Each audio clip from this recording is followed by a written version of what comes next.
The zombies are marching their way down the street, and it's time to take action. And so what do? You go and grab your $30,000 kit, get it all cranked on, and just as you're about to start engaging those zombies all on your own, because we know you're one of those sexy lone wolves, because making friends in the 21st century is really, really hard. But as you're just about to start taking down this mob of brain-hungry zombies, you see out of the corner of your eye just a couple rascals from your neighborhood trying their best to take on the mob as well. It's in that moment that you find yourself no longer a lone wolf, but a member of the poverty militia. So what does the poverty militia look like then? Well, it kind of looks like some of these guns that are sitting right before us here.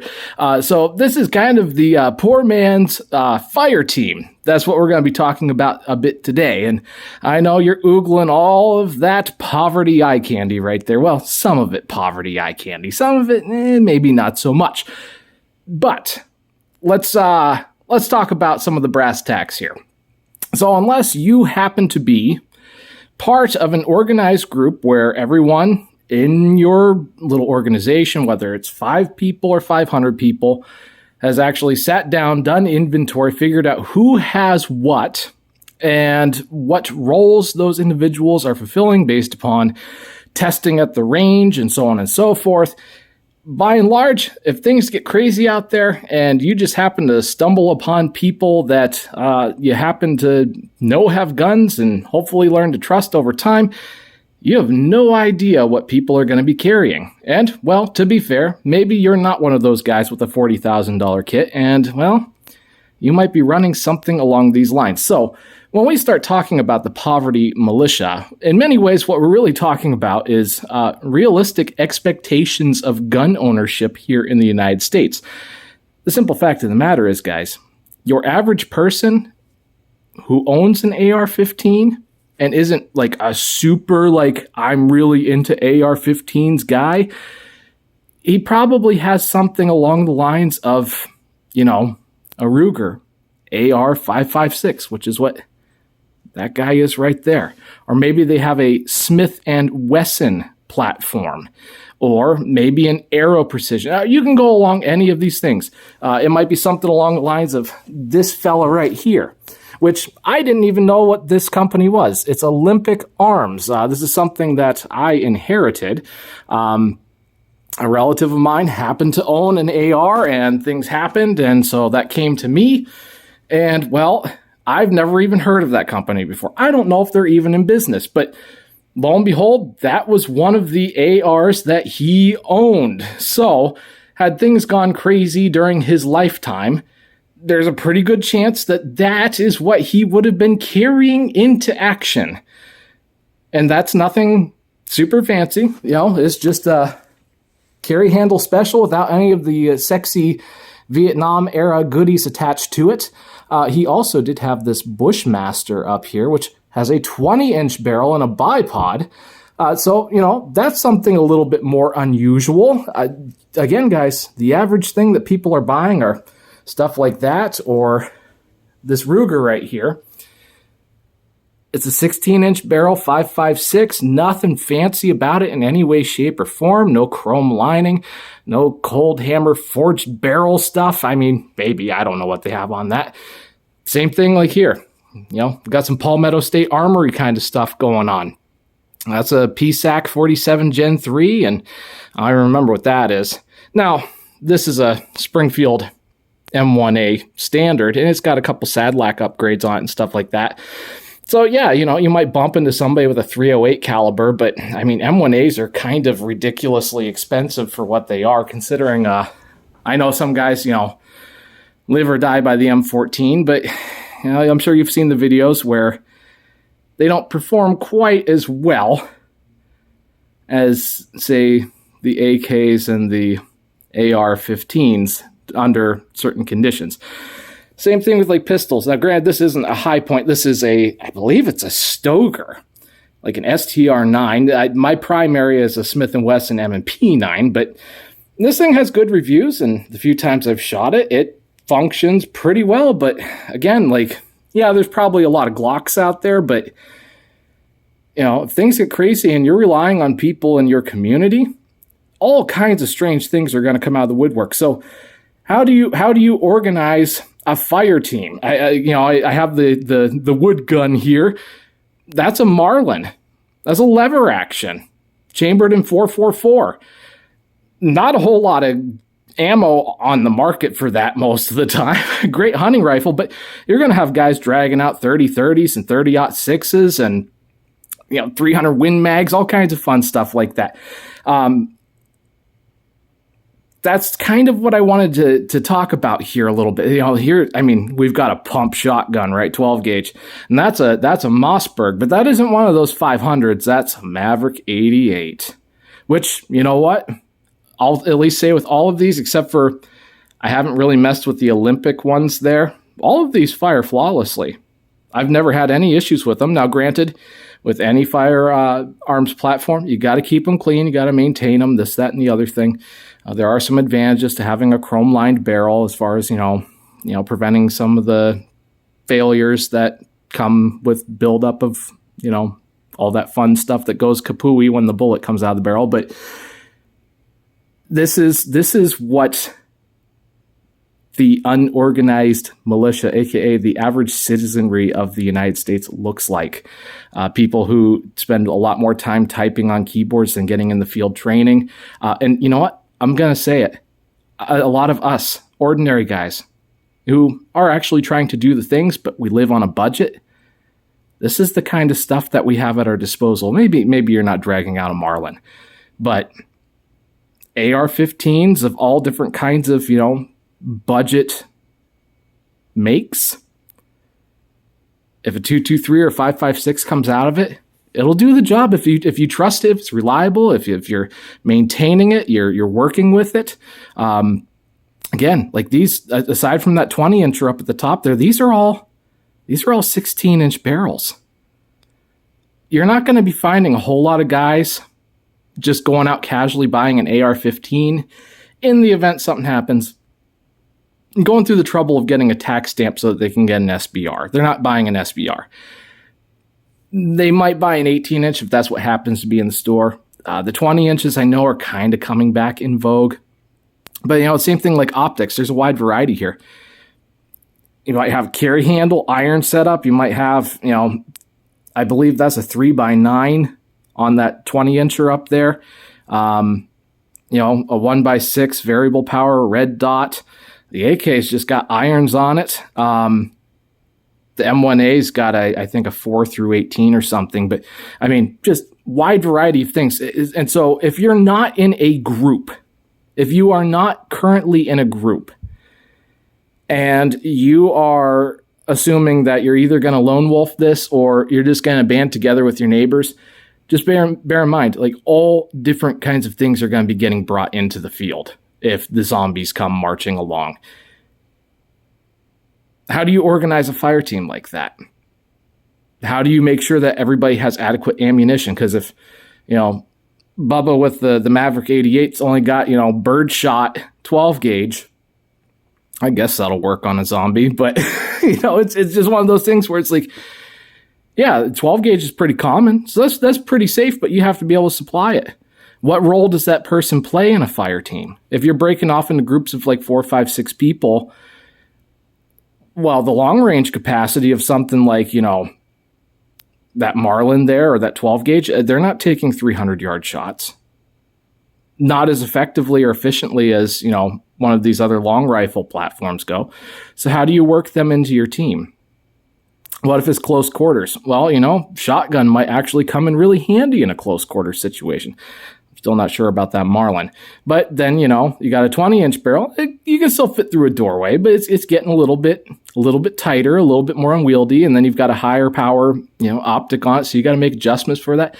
So I guess what we want to do with this video here, it's not just, eye candy for you to look at. Because again, these are in the affordable firearm category, although, again, that M1A is probably more expensive than it really should be. Palmetto, Ruger, Maverick there, Olympic arms, and I think that's like a Bushmaster up there. But all of these things have to be considered. If you've got 4 or 5 guys all running ARs, okay, you've got interchangeability with ammunition, with magazines. Awesome. But say you got, 4 or 5 guys that show up. One of them's running 308. One of them's running an AK. You got 2 ARs, and then somebody's got a shotgun. Well, you don't have a whole lot of, intercompatibility, but, maybe, somebody with the bigger caliber, they could serve a longer range function in the group. Those larger calibers do a bit more damage to hard surfaces like brick and concrete, so you can use those heavier calibers as more of a battering ram against, we'll call it cover, to break that down. Same thing with shotguns. Shotguns are fantastic against heavy objects if you're running slugs and buckshot. As far as, again, just getting penetration through heavy surfaces where maybe a 5.56 doesn't factor in as well. But nonetheless, you have the logistics of you have to carry all the ammunition supplies necessary for this stuff to work. And so we're not going to get into tactics of how fire teams operate, but if you are not currently with a group, or if you are thinking with a group of friends to get together, you got to sit down and actually look at what's in your inventory and what are you carrying.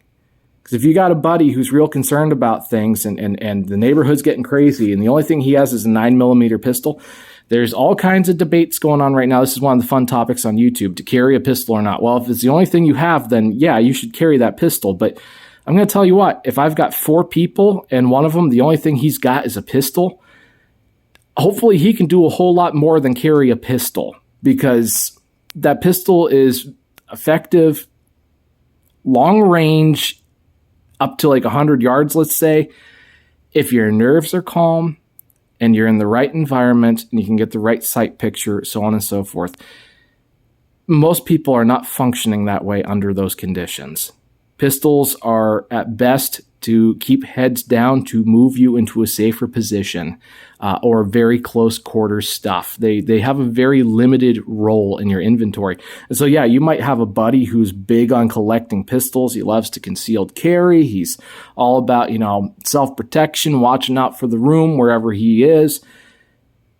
But if the end of the world comes and you're having to band together with a group of people that you don't know, or you loosely know, or in some capacity, again, guys, it's important to know what you are carrying in, but what the other people with you are carrying in, because that does dictate how you're going to operate in the field. What kind of missions can you even carry out?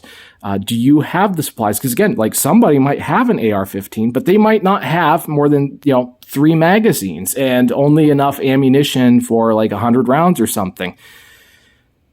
That's not a combat loadout. Do they have the supplies? Do they have the gear? Have they run their weapon system? Do you know how their weapon system operates? Because here's the other thing too.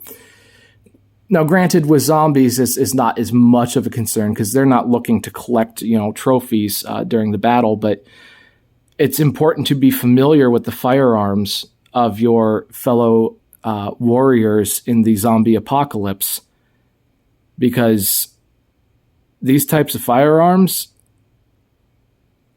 they can end up in the hands of the people who want to, eat your brains. And so there are simple things that you can do as far as, pull out the bolt carrier group. Simple things of, making sure that you know how to disconnect the optic. Or, you just look at any of these platforms. How do you disable them? You might know how to fire them and clean them. You might know how to maintain your own. And yeah, AR to AR, it should be very similar. But what if your buddy doesn't have an AR? How do you disable that firearm if you're not going to carry it and your buddy's been gobbled down? So there's so many factors here with this stuff. Poor man's fire team, poor man's militia, the poverty militia. Thank goodness that there's a lot of interchangeability between AR platforms. But like AKs, oh boy, it gets real interesting on that, trying to switch parts between different manufacturers. Granted, they generally function the same, but, you know, your buddy loses his dust shield or something like that on his AK, you can't just necessarily pop one off of one somewhere else and stick it on his. They don't always line up or fit without some light machining. So, guys, my encouragement to you in this video, if you're a lone wolf, that's fine. But just bear in mind that when you come across people in the field, they're not all going to be rocking nods and the fancy, you know, Gucci vests and, you know, high-end polyethylene ceramic carbide body armors with, you know, all the laser attachments and accessories. They're going to be running in, and I can guarantee you their ARs aren't even going to be battle rattled. They're just going to be scary black gun mode. So that's, you know, this right here even isn't like a perfect representation of what people around you are going to be bringing in. And again, being familiar with these platforms helps you be familiar with what the capabilities of a group of people happens to be. Yeah, you can reach out pretty far with irons and a red dot, but, you know, does anybody in your group have a low power variable optic, or even something that's just an optic in general, a scope of some sort, so you can see what's going on down the field? Somebody have a pair of binoculars. I mean, night vision is only assumed amongst people who take this stuff very seriously. Your average person does not own any type of night vision equipment, let alone any kind of, like, you know, oh gosh, like any kind of like laser systems or anything like that. Like they're owning bare bones kind of stuff. If you do have a team, hopefully you've taken the time to sit down, look at what people are carrying, what the strengths of those platforms are, and what the weaknesses of those platforms are. I mean, just take the example of the AR-AK. Performance-wise, there's some similarities between the rounds, but at the same time, wildly different. AR rounds will punch through body armor that AK rounds will not.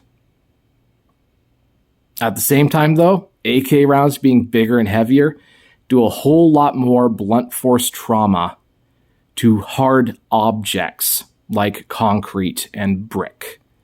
They will punch through materials more effectively. Same thing with that big old 308 hanging out over in the corner there. There is stuff that the AR platform, you know, a 5.56 will cook right through. That same material will stop a 308. But that 308 is going to hit really hard, and it can start knocking stuff down, and that 308 round travels a better distance than the 5.56. So, you know, if you've got, you know, a designated marksman who's running, you know, an AR platform with a 20-inch barrel and an optic, yeah, you can reach out pretty far. Realistically speaking, nobody's reaching out over 300 yards. I mean, just look in your general environment where you are. If there's a tree line, you're not seeing through the tree line. If there's a neighborhood around you, you're limited even further than that. That being said, look at just what's sitting in front of you. This is the kind of stuff that average gun owners are going to have floating around. And there's nothing wrong with it. I'm not bad-mouthing any of it. That Ruger, there's some things that I don't like about it because they're proprietary. But that thing, it's a great shooter. It's a great gun. I've never had an issue with it. Same with the Palmetto State Armory stuff. I love that stuff. It's reliable. It functions great. I know how to maintain them and use them. The M1A, I have feelings about it. I like it. It does certain roles very well, but here's the other thing too. That M1A sucks to carry around.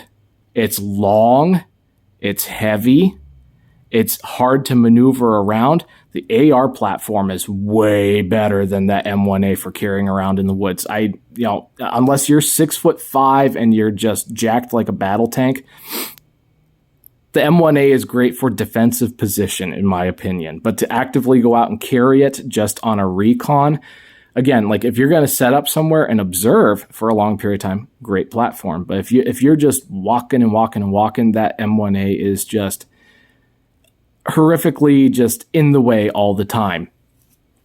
Your buddy in the group might be saying to himself, well, you guys got ARs, I'm going to get an M1A. Does he know what it's like to carry an M1A? Probably not. Is he going to find out? Yes, he will. And is he going to regret being the guy volunteering to carry that in the group? Possibly.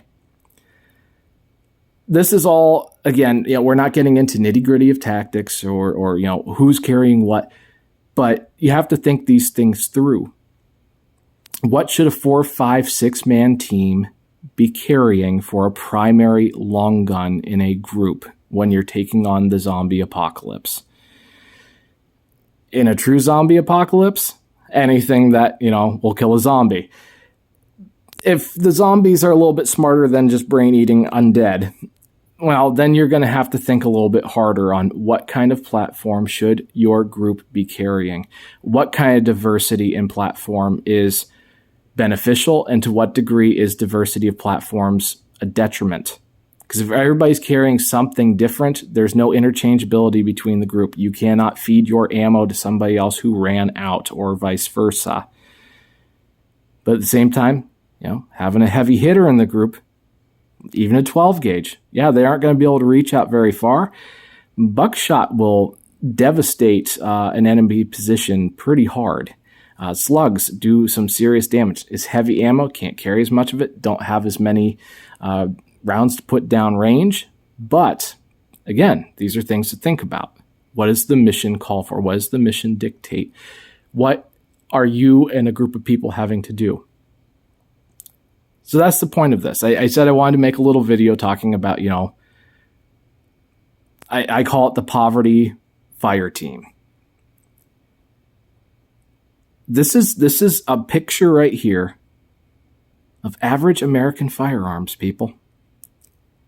So don't get it in your mind that everybody's going to be out there, showing up to the Great Luau, packing Bravo companies and Daniel defenses. This is what average America looks like. Average firearms. They're mid-range price point. They're good for going to the range. Good for carrying around if you have to. There's no fancy bells or whistles, just basically maybe an optic, maybe a light on there somewhere. Maybe it's just irons. But somewhere along the lines, if you're bumping into people and things get crazy out there, this is the kind of stuff they're going to be carrying. And don't think for a minute that none of this stuff is a lethal threat. Because whether it's a 5.56 or a 4.44 Marlin or a 12 gauge, nobody wants to get hit with any of that. Nobody. Are there certain advantages with certain platforms as far as, capacity? Yep. That Marlin, oh my goodness. That's a mean one there. So that's the point of this video, guys. I've already rambled long enough here. But think about the situation that you find yourself in today. If you're with a group, make sure you're organizing with them. Who's carrying what roles are they carrying out? How are you going to supply those roles and those functions for whatever that course of time is? How can you play with different platforms to complement each other while at the same time maintaining strength of force so that you're not depleting individuals where they're having to rely on their high point to get them out of the fray. Likewise, maybe you want something more universal across the board. Everybody's running an AR. What are the differences on them? What are the perspective or prospective failures on different designs? Where do they tend to give out the most? I think with like that Olympic arms there, apparently they had some casting issues at one time with some of their rifles back in the day. For all I know, that one might just, crack apart on me one of these days. So knowing that, is that ever something I'm going to carry into a bad situation? You better believe that one's staying behind no matter what. I don't trust it. I don't know if it's part of that batch where there were some issues where these things were failing like that. I don't want to find out. On the other hand, my Palmetto State Armories, I trust those things. I know some people might not, but I do. I would carry my Palmettos into the end of the world if that's what I had right there at that time. I trust them. I would take it before I'd take the Springfield. And that's nothing against Springfield Armory. But if I have to carry something, I would definitely lean toward that. All good stuff to think about. This is just kind of a conversational video, guys. I don't know when I'm going to be putting out another one. Things are kind of interesting right now as far as where I'm living and where I might be living. So it might be a couple months again before I do anything. But I at least wanted to get kind of one more video just looking at something like this. What is out there? What does the average gun owner have? And if things get bad and you got to band together with your people in your community, what are they going to be bringing in? What are your expectations? Are they realistic? And how are you going to manage that? Those are great questions to, maybe address in the comment section. How do you approach this? If this shows up, the world comes to an end and you've got 3, 6, 7, 8, there's 8 guns there. We'll ignore the pistol. You got 8 people show up and this is what they bring in, and they've got a pocket full of ammunition. How are you dealing with that? How are you assigning? If you have to put together 2 4-man fire teams, how are you putting them together? That would be an interesting conversation, right? Let me know in the comments what you think. You got an M1A, you got an AR with a 16-inch LPVO, you got an AK irons, you got a 16-inch AR with a red dot, Maverick 88 12-gauge shotgun, Marlin 444, or you could pretend that's like a 30-06 if you're more comfortable with that. You got another AR with just irons on it, and then a 20-inch AR, bipod, and a higher-powered scope. Who are you putting together on a fire team? How are you arranging these things? I'd like to know if you take the time in the comments to put that together. How are you setting up the force to go into the zombie apocalypse? I hope you enjoyed the video. I'm sorry that this thing went about a half hour, but yeah, this is life, and this is what we do. We think about these things and we try to figure them out. 8 neighbors show up. How are you assigning them? Thank you for watching, guys. Again, feel free to leave comments, likes, whatever. I just do this for fun. In the meantime, as always, rock on, stay free.